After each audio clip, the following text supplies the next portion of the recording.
To the Mysteries, The Falcon's Feathers by Ron Roy. It's chapter 9.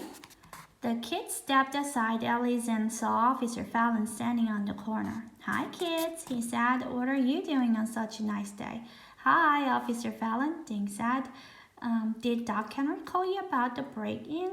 Officer Falcon pushed the walk button on a traffic light pole. He was carrying a small black case. "I was just heading over there with my fingerprint kit," he said. "The doc told me about these disappearing falcons, but how are you kids involved?" Josh filled him in on how he had been watching the falcon's nest. "When we went to look yesterday, the falcons were gone," Retro said, "and we think we know who did it," Josh said.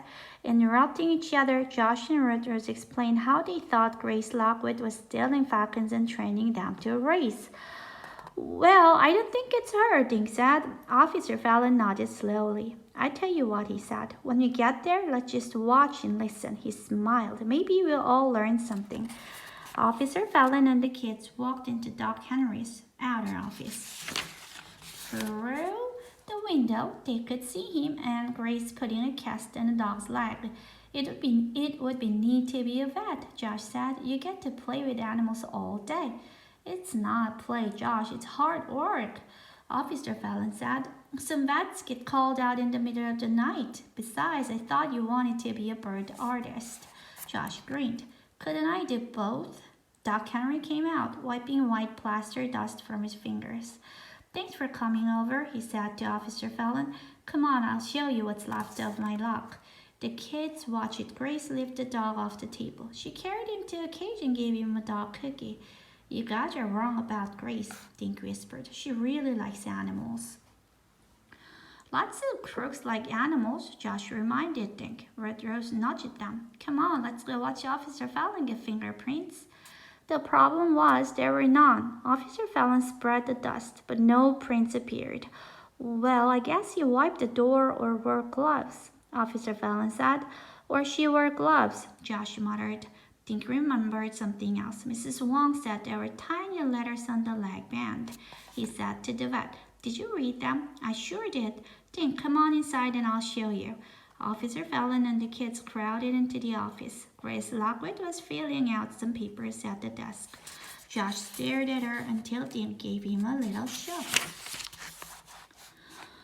"Hand me that leg band, would you, Grace?" the vet asked. Grace nodded and gave the band to Doc Henry. The vet picked up a magnifying glass from his desk and handed it and the leg band to Dink.